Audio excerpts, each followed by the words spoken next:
கரிசலாங்கண்ணி ஒரு மருத்துவ மூலிகை செடியாகும். இதில் இரு வகை உண்டு. மஞ்சள் கரிசலாங்கண்ணி, வெள்ளை கரிசலாங்கண்ணி. மஞ்சள் கரிசலாங்கண்ணியை அதன் மஞ்சள் நிற பூக்களை வைத்து அடையாளம் காணலாம். வெள்ளை கரிசலாங்கண்ணியை அதன் வெள்ளை நிற பூக்களை வைத்து அடையாளம் காணலாம். கல்லீரல் செயல்பாட்டின் குறைவினால் ஏற்படும் இரத்த சோகை நோய்க்கு கரிசலாங்கண்ணி சாறை 100 மில்லி அளவு தினம்தோறும் சாப்பிட்டு வந்தால் சில தினங்களில் இரத்த சோகை நீங்கிவிடும். இரத்தத்தில் உள்ள அமிலத்தன்மை சீராக செயல்படும். குழந்தைகளுக்கு கரிசலாங்கண்ணி சாறை 2 சொட்டில் 8 சொட்டு தேன் கலந்து கொடுத்தால் சளி தொல்லை நீங்கிவிடும். அடிக்கடி சளி ஏற்படுவது குறைந்து குழந்தை ஆரோக்கியமாக இருக்கும். கரிசலாங்கண்ணி இலையை பறித்து சுத்தம் செய்து நன்றாக அரைத்து 2 சுண்டைக்காய் அளவில் எடுத்து பாலில் கலந்து வடிகட்டி காலை மாலை சாப்பிட வேண்டும்.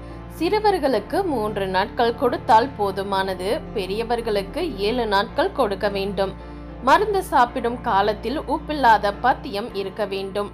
நோய் நீங்கிய பின் 6 மாதம் வரை எளிதில் செரிக்கும் உணவுகள் சாப்பிட வேண்டும்.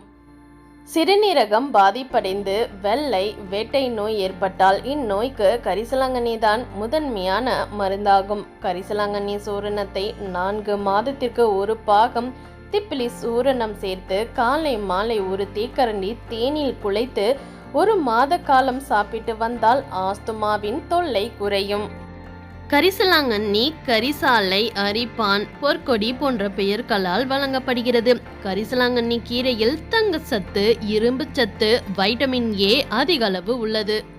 கரிசலாங்கண்ணியை எளிய முறையில் உபயோகித்தாலே பல நன்மைகளை அடையலாம். வாரத்துக்கு 2 நாள் கரிசலாங்கண்ணி கீரையை சமையல் செய்து சாப்பிட்டாலும் இதன் சாறை 100 மில்லி அளவு சாப்பிட்டு வந்தாலும் உடலுக்கு எந்த ஒரு நோயும் வராமல் நோய் எதிர்ப்பு தன்மையை தரவல்லது.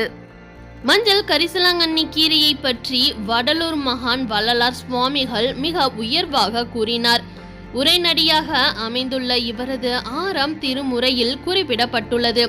பல்வேறு மூலிகையின் சிறப்புகளை அனைவரும் எளிதில் படித்து புரிந்து கொள்ள முடியும். இதில் மஞ்சள் கரிசலாங்கண்ணியை உணவில் சேர்த்து வரும்போது நமது ஆன்ம பலன் பெருகுவதோடு உடற்கழிவுகள் வெளியேறி கண்ணொளி பிரகாசிக்கும் என குறிப்பிடப்பட்டுள்ளது.